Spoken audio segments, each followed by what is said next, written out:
ఉభయ తెలుగు రాష్ట్రాల్లో అత్యధిక విస్తీర్ణంలో సాగయ్యే పండ్ల తోట మామిడి. రెండు రాష్ట్రాల్లో దాదాపు అన్ని జిల్లాల్లో ఈ తోటలు సాగులో ఉన్నాయి. వేసవిలో పసందైన ఫలాలను అందించే మామిడిలో ముందు నాటికి మంచి దిగుబడులను సాధించాలంటే ఇప్పటి నుంచే ప్రణాళికాబద్ధంగా యాజమాన్య పద్ధతులు చేపట్టాలి. మే, జూన్ మాసాల కల్లా చాలా వరకు తోటల్లోనూ కోతలు పూర్తయిపోతాయి. కాపునిచ్చి అలసిన చెట్లకు కొంతకాలం విశ్రాంతినిచ్చిన అనంతరం ఎండు కొమ్మలను కత్తిరించి ఎరువులను అందించాలి. అప్పుడే చెట్లు మళ్లీ శాఖీయంగా పెరిగి కొత్త కొమ్మలనిస్తాయి. ఇప్పుడు కురుస్తున్న వర్షాలను ఉపయోగించుకుని ప్రస్తుతం మామిడి తోటల్లో చేపట్టాల్సిన యాజమాన్య పద్ధతులను తెలియజేస్తున్నారు నాగర్ కర్నూలు జిల్లా పాలెం కృషి విజ్ఞాన కేంద్రం శాస్త్రవేత్త ఏ శంకర్. మామిడి కోతలు అనేది ఏప్రిల్ మే చివరికల్లా దాదాపుగా పూర్తి అవుతాయి. ఈ సంవత్సరం కాత తక్కువ ఉన్నది కాబట్టి ఆల్రెడీ రైతులందరూ కోతలను పూర్తి చేశారు. తోటలను అలాగే వదిలేయకుండా మనం కొన్ని కల్చరల్ ప్రాక్టీసెస్ చేపట్టినట్లయితే మొక్కలు తొందరగా రీజువినేట్ అయిపోయి తర్వాత మంచి లేత కొమ్మలు ఇగుర్లు వచ్చేసి వచ్చే జనవరి ఫిబ్రవరిలో మనకు మంచి పూత వచ్చే అవకాశం ఉంటుంది. దీనిలో ముఖ్యంగా మనము కోత అయిపోయిన తర్వాత చెట్లను అలాగే వదిలేయకుండా ఒకవేళ వర్షాలు పడకపోతే మంచి నీటి తడులను ఇవ్వాల్సిన అవసరం ఉంటుంది. వర్షాకాలంలో మనకు కొమ్మ కత్తిరింపులు కూడా చేసుకోవాల్సిన అవసరం ఉంటుంది. ఈ ముదురు తోటలో మనం చూసుకున్నట్లయితే సెంటర్ ఓపెనింగ్ సిస్టమ్ అంటాము.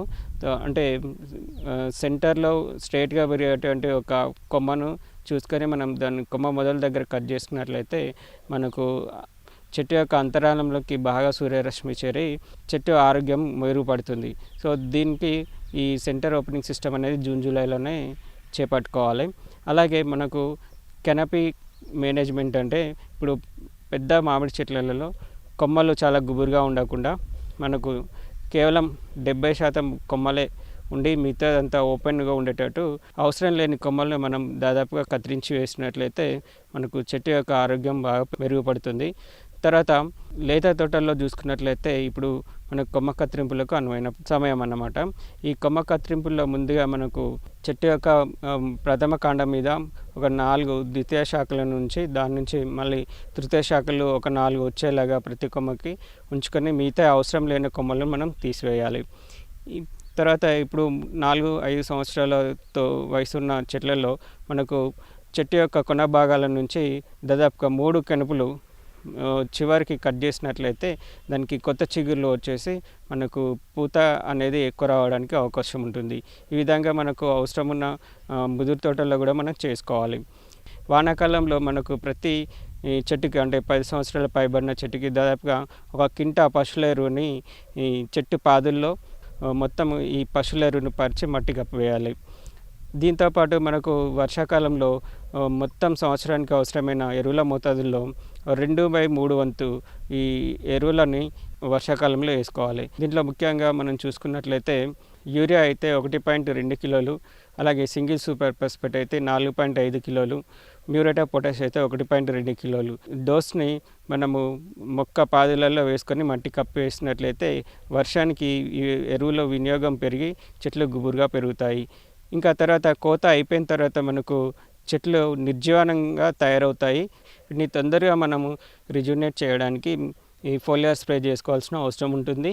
ఈ ఫోలియార్ స్ప్రేలో ముందుగా మనం చూసుకున్నట్లయితే సూక్ష్మ పోషకాలు అయినట్లయితే జింక్ 5 గ్రాములు, ఐరన్ సల్ఫేట్ 2.5 గ్రాములు, బోరాన్ 2 గ్రాములు, కాల్షియం సల్ఫేట్ 2 గ్రాములు, మెగ్నీషియం సల్ఫేట్ 3 గ్రాములు, తర్వాత దీంతోపాటు 319 కానీ యూరియా కానీ ఏదైనా ఒకటి 10 గ్రాములు లీటర్ నీటికి చొప్పున కలిపేసి చెట్టు అంతా మొత్తము తడిచేలాగా పిచికారీ చేసుకోవాలి.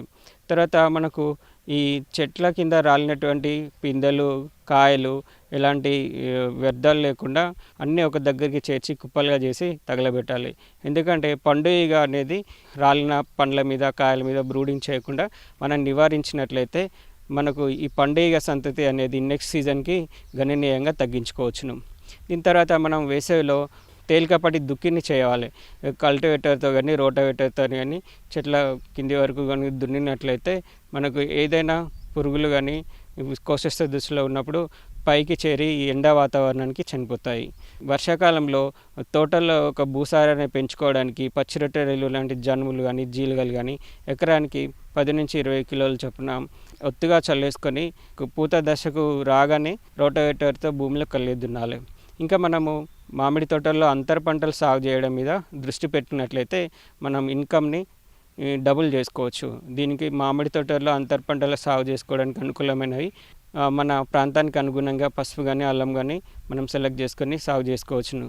అలాగే మనకు ఇంకా ముదురు తోటల్లో కంద కానీ చామ కానీ ఇవి కూడా మనము సాగు చేసుకోవచ్చును. అలాగే లేత తోటల్లో కూరగాయలు ఇతర అపరాల సాగును కూడా మనం చేసుకున్నట్లయితే నికర ఆదాయం అనేది పెరుగుతుంది. ఈ విధంగా మామిడి తోటల్లో కల్చరల్ ప్రాక్టీసెస్ చేపట్టినట్లయితే మామిడి తోటలు తొందరగా రీజువినేట్ అయిపోయి మళ్ళీ వచ్చే సంవత్సరం సరైన పూత కాతనిచ్చే అవకాశం ఉంటుంది.